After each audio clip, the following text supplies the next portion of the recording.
নমস্কার সবাইকে, আশা করি সবাই ভালোই আছে। সেদিন রাতে রিসেপশন পার্টি ছিল, তাই একটু সাজুগুজু করতে বসে গেলাম সন্ধ্যা থেকে। মেকআপের টিউটোরিয়াল ভিডিওটা দিলাম না, কারণ এতটা সময় নিয়ে ভিডিও করা যাচ্ছিল না, কারণ সোনা ছেলে একটু অসুস্থ থাকায় করেই রেডিটা হতে হচ্ছে। যাই হোক, বহুদিনের ইচ্ছা ছিল একটা লাল টুকটুকে শাড়ি, কিন্তু লাল রঙের শাড়ি সেইভাবে মন মতো পাইনি। হুট করেই লাল রঙের একটা শাড়ি মন মতো পেয়ে গেলাম। তাও আবার বিধু দিল এই গিফটটা। বিধুর ফেসবুকের ইনকামের কিছু টাকা দিয়ে আমাকে এই শাড়িটা কিনে দেয়। শাড়িটা যেমন আমার কাছে স্পেশাল, ঠিক তেমনই আমার খুব পছন্দের একটা শাড়ি। কেউ যদি জিজ্ঞাসা করে পছন্দের তালিকায় কি রঙের শাড়ি আপনার পছন্দ, এখন আমি বলতে পারবো এটাই আমার খুব পছন্দের একটা শাড়ি। এই শাড়িটা যেহেতু পিয়ারের বা আমাকে কেউ গিফটও করেনি, আর যদি পেজের লিংক চান তাহলে আমাকে ইনবক্সে নক দেবেন, আমি তাদের পেজের নামটা বলে দেব, কেমন?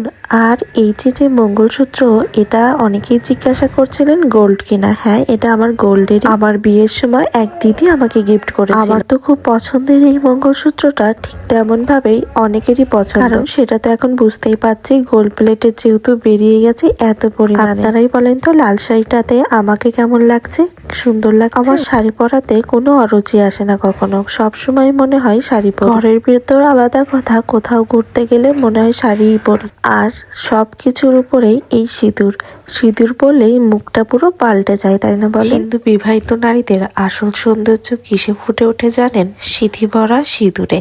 কি তাই তো? যতই লাখ টাকার মেকআপ দিয়ে সাজুগুজু করেন, দেখবেন এই এক ফোঁটা সিঁদুরে একটা বিবাহিত মেয়েদের কতই না সুন্দর লাগে। আমার মতো অনেকেই এমন ভাবে হয়তোবা প্রণাম করেন। কি করেন তো জানাবেন তো, কে কি করে? বিয়ের প্রথম থেকে এখনো অব্দি প্রায় 6 বছর কাটিয়ে দিচ্ছি বিবাহিত জীবনে। এমন ভাবে সিঁদুর পরতে বেশ ভালো লাগে। ভগবান যেন আমাকে এমন ভাবে সিঁদুরেই নিয়ে যায় তার কাছে, এটাই ভগবানের কাছে প্রার্থনা করি। অনেক মডার্ন মেয়েরা আছে যারা সিঁদুর পরাটা বেশ পছন্দ করে না, এটা যার যার ব্যক্তিগত বিষয়। আমি এভাবে পরি, এটা আমারও ব্যক্তিগত বিষয়। অনেকে আছে এইভাবে সিঁদুর পরলে নাকি খ্যাত লাগে, কত কিছু বিদ্রুপ করে। যে বা যারা এমন বলেছিল, কিছু বছর পরে দেখি তারাও এমন সিঁথি ভরে সিঁদুর পরে সাজুগুজু করে। কি অদ্ভুত না বলে? সাথে গল্প করতে করতে কখন যে ভিডিও শেষ হয়ে গেল নিজেও বুঝতে পারলাম না।